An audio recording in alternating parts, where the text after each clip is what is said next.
Adaobi was the best cook in the whole village of Umoba. Everyone loved her soups, her jollof rice, and her sweet beans. People came from far away just to buy her food. On this very sunny market day, Adaobi was so busy that she didn't even have time to rest. She chopped vegetables, stirred pots, and smiled at her customers as they lined up happily. But while cutting onions very fast, Adaobi's hand slipped and, ouch, she cut her finger. It was small, but it hurt a lot. She quickly washed the wound in a bowl of water beside her stove. She did not want the customers to wait, so she used the same water to rinse her pot before cooking again. Adaobi didn't know this was a big mistake. Soon the smell of her food filled the market, and people rushed to buy it. They ate and smiled. "Adaobi, your soup is sweeter today," they said happily. Adaobi was surprised. She didn't add extra sugar or honey. But she smiled anyway, thinking maybe she cooked better because she was excited. Little did she know that something strange had already started. The next morning, Adaobi set up her cooking stand again. People ran to her stall and laughed with joy. "Give us more of your special sweet soup," they said. Adaobi felt proud. She thought the day would be perfect again. She cooked fresh soup and rice, but something strange happened. This time, the food tasted even sweeter, too sweet, like someone poured sugar inside it. Children who ate the food giggled at first, but then they frowned. "My tongue feels funny," they whispered. Adults looked at each other with raised eyebrows. "Why is it so sweet?" they asked. Adaobi tasted the soup herself and was shocked. "This is not normal," she said softly. Suddenly, a woman who ate the soup shouted, "My arm! Look at my arm!" Everyone watched as a red mark slowly appeared on her skin. It looked exactly like Adaobi's small cut. Then another person cried out, "My leg!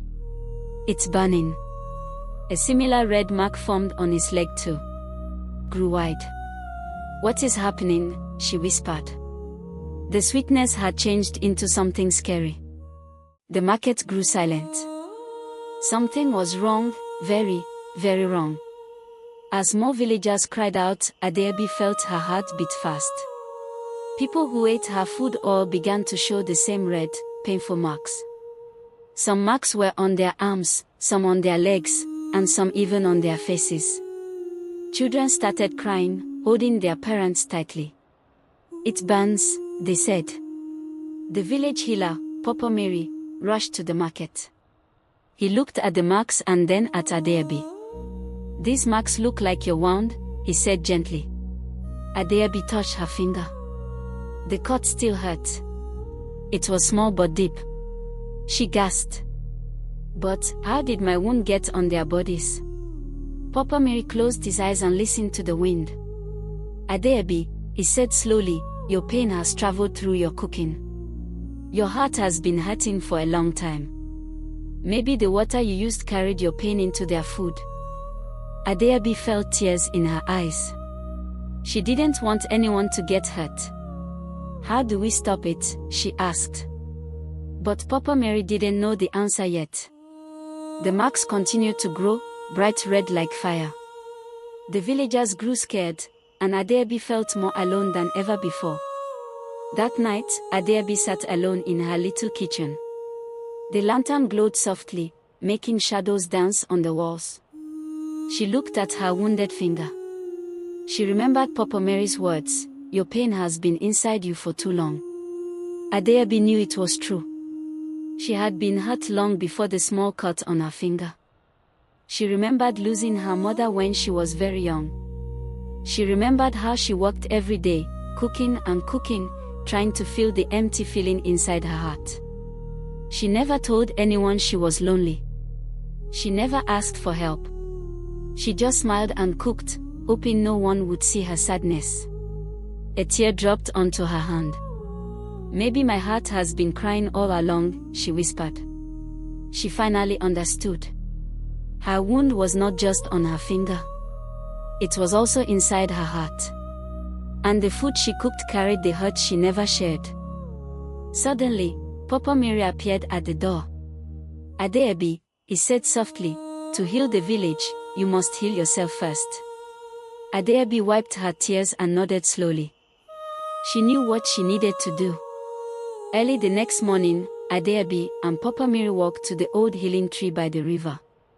The leaves shone bright green, and the air smelled sweet. Papa Mary asked Adaobi to sit under the tree and close her eyes. "Think about everything that hurt you," he said. "Let it out." At first, Adaobi felt shy. But then she thought about her mother, the lonely nights, the heavy work, and all the days she smiled even when she felt sad. Tears rolled down her cheeks. She cried softly, then louder, then deeper. The healing tree swayed gently, as if listening. Papa Mary gave her a bowl of clean, clear water. "Wash your wound again," he said. This time, Adaobi washed her finger carefully, letting her tears fall into the bowl. "Now," Papa Mary said, "pour this water on the roots of the healing tree." Adaobi did as he said. The water touched the roots, and the tree glowed softly. Adaobi felt something warm inside her chest. She felt lighter, calmer, as if a heavy stone had been taken off her heart.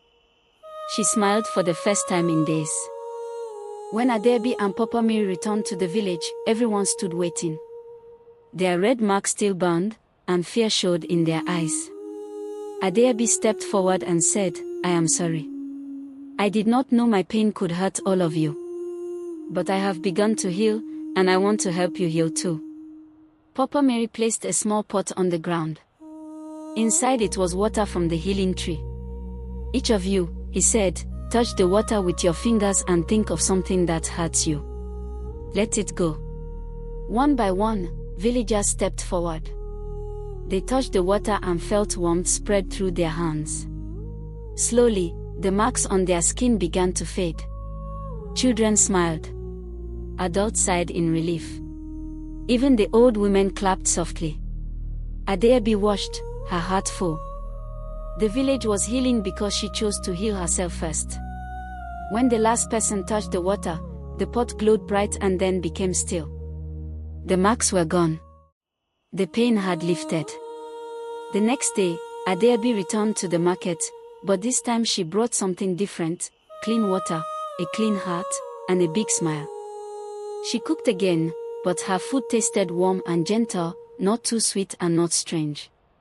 People gathered around her stall, laughing and chatting. "Adaobi is back," they cheered. Adaobi felt happy deep inside her heart. She learned something important: when you hide your pain, it grows. But when you share it and let it go, it becomes light. The villagers trusted her again because they knew she had changed. Papa Mary visited her stall and said, "Your heart is your strongest ingredient now." Adaobi laughed. She cooked with care, with joy, and with peace. Her wound healed completely, and so did the hearts of those she loved. And from that day on, Adaobi promised herself one thing: she would never hide her pain again. She would talk, share, and heal. The village lived happily, and Adaobi's cooking became famous not only for its taste but for the love inside it. Moral lesson: when we hide our pain, it grows bigger and can hurt others. But when we speak out, share our feelings, and allow ourselves to heal, our hearts become lighter, and we can spread kindness instead of sadness. Healing begins when we let love, honesty, and courage guide us. Always take care of your heart. Talk to someone when you feel sad, scared, or overwhelmed. Share your feelings with people you trust. And whenever you can, choose kindness, because a gentle heart has the power to heal the world, just like Adaobi healed her village. If you enjoyed this story, don't forget to like this video and subscribe for more magical African stories. Share this video with friends and family so they can learn the lesson too. Leave a comment below telling us your favorite moment from Adaobi's journey. And don't forget to turn on the notification bell so you never miss a new story, a power to heal the world, just like Adaobi healed her village.